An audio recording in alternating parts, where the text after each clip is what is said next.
The Long 15 expansion mod is way better than I expected. And I'm not saying that I didn't expect it to be good, but I really didn't expect it to be this good.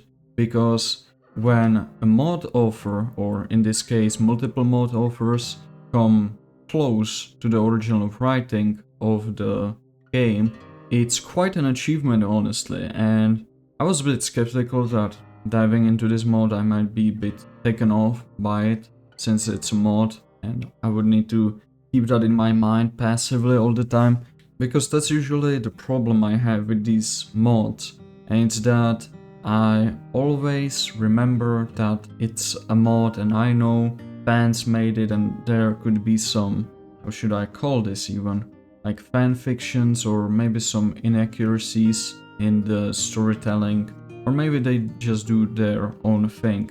I'm guilty of that too, by the way, so I'm kind of shitting on myself right now.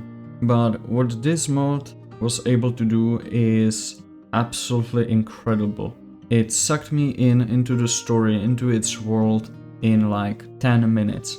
The beginning was a bit, well, let's say it's quite obvious, because it kind of directs you to the Long 15, just so you can explore it and you know it's there as an option.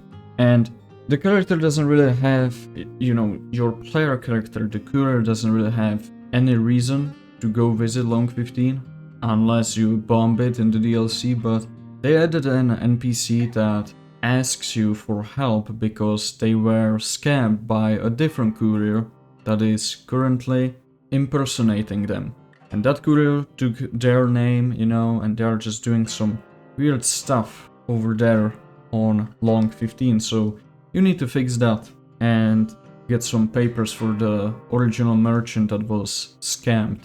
And that merchant is Elias Turner. He's right at the Mojave outpost, and what makes it, I guess, maybe a bit intrusive, like, that's the most mod-like thing from the whole mod. Otherwise, it's absolutely excellent. So, when you are at Mojave Outpost, there's an NPC that starts a dialogue with you, like, immediately. It's a forced dialogue that's going to happen if you are close to the NPC. But I get it. It's just to announce that there's this Long 15 area that you can explore. Now, once you get to the Long 15, you don't really get some kind of a vista point or anything like that. Not just yet. And I think that sets the whole mod, or the whole atmosphere of this mod, really well, because the only thing you will see, or it's probably one of the first things you will see, is a little campsite to the right of the road. There are some NPCs there, you can talk with them, and they will settle this kind of a whole vibe for this, and will tell you about the different main characters in this area, the big players. You can also roleplay that you already were on Long 15 through a dialogue with local bartender, I guess, or maybe a shopkeeper, that would be more precise. And I find that really cool because it just gives you way more immersion. Since you were a courier, you've probably traveled through the Long 15, maybe carrying the package to the Divide. Which reminds me that there's also a connection with the Divide in one of the quests, but I'm not going to spoil it. Well, maybe not just yet. It's not a main quest, so yeah, some side bonus activity. Anyway, so once you are done with everything, you can just go and explore the whole map at your own pace, but when you really want to follow the main quest, which is pretty open on its own, you can run into the NCR and do some missions for them, or just explore the local settlements and help out. It's really, really good, and everything, and I mean this literally, almost every major side quest, yeah, there are major side quests. It's like a side quest, but it's a main side quest. Okay, you get what I mean. So these side quests, when you do them, it will have an impact on the major main quest for this area, or for this DLC actually, because you can literally call this a DLC. And hey, if you told me, if I never opened Nexus mods, if I never played any of the mods or never heard of Long 15, and you told me that, I don't know, the Obsidian devs made it back in, what, 2011 when this came out? Or 2010? Yeah, I would believe you. Like, the writing is so good, man. That is some quality writing, honestly. Like, all the lore that you receive from this DLC is also so detailed that I would absolutely believe you, which I think you've probably had to go through a lot of data, a lot of information from the original games. Yeah, that's a big bonus to all of this, and it's incredible. A lot of people were talking about some stutters and that their games crash when they are in the Long 15 area. I think it's just because your load order is a bit overwhelmed by 400 mods, and I'm just running with what, 30 or 40 mods? Yeah, I don't know. So for me it was completely stable, not a single crash. Sometimes maybe some FPS drops, but that's because some of these dungeons were pretty big, and I guess there was a lot of clutter or something. I mean, the town of Baker can make the game lag a little, but it's nothing crazy. There are some custom weapons, there are also some custom outfits, but there are also custom different like objects and meshes, which is also really good. But what I find really nice to see is that even with the original objects, the vanilla objects from the base game, you can still do so much in a mod that I just love it, man.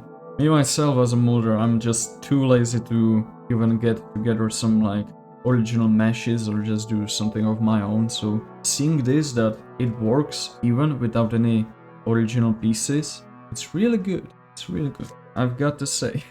Anyways, I think I kind of drifted off from the main quest topic. So this might contain a few spoilers, so if you want you can skip here, but let's get into it. So you're trying to get some papers for the merchant that's waiting outside of the Long 15 back in the outpost, but you will soon get yourself involved in some minor conflicts in the baker, because you have these two different leaders, or well, maybe three. I don't know if I should call them leaders though. Let's say influential people. One of them is Stanton. He's that typical evil rich guy kind of stereotype, but he's pretty well written, so I don't have any problem with that. Unlike what they did in the TV show with Mr. House so far. That intro was, yeah, that was weird. Anyway, then you have Mr. Hightower. If the name Hightower sounds familiar, then you've probably played Fallout 1, because the guys that trade water with you to your vault, the owner of that company is called Hightower, so that's someone from that family tree line. Even this little detail just shows you how much they cared to create this really believable mod and the setting overall. And finally, we have Colonel Royas, which is the guy that you will probably kill if you blow up the Long 15 in the DLC. It's the guy with the fair power armor. Pretty cool guy. I kind of thought that I got into the NCR quite quickly, actually, with the whole quests and, you know, the whole plot of it, helping the Colonel. But then I realized why it happened to me. I don't know how it is for others that played this, but at this point I've already killed Caesar in my playthrough. So once I got there, he kind of knew who I was and that he wanted me for the job, and I didn't realize through his dialogue that he registered and he knows that I've killed Caesar. So that explains why he's so, I guess, straightforward with me. And yeah, the whole quest, I think it took me like around probably 7 or maybe 8 hours to finish. I also did a lot of side activities. I didn't really do the main quest at first. I just wanted to explore everything there is, which this is pretty funny, and this is a heavy spoiler if you want to explore the world yourself. I just explored around, you know, what's there to be found. And I found this tunnel, right? there's like one NCR soldier waiting in front of it, and he warns me that I'm not supposed to go there because an expedition of 40 men just kind of disappeared there. So yeah, I shouldn't really go there unless I want to try to find them, maybe save them, or just see what happened. So I used a speech check because otherwise we would need to go, I think, to the colonel, get some kind of a paper, maybe like I guess maybe some kind of a document that would allow you to explore the tunnels. So what's in this tunnel, right? What could be in this tunnel? And I thought to myself, oh, maybe ghouls. That's a classic. There are tunnels, it's always the ghouls. And I started thinking a bit more about Fallout London, where they had that tunnel where there are ghouls, but it's also horror themed. So I was waiting actually for something like that, but I was pleasantly surprised how detailed the tunnel really is, and the whole section how it's presented to you. Because on the surface it's really simple. It's actually cazadors that are living in there, and they have nests over the walls and the ceiling. Yeah, it's gross really. I'm just glad I didn't have any 4K texture pack on. So these are just cazadors, right? And I was okay, yeah, whatever. It's cazadors, it's fine.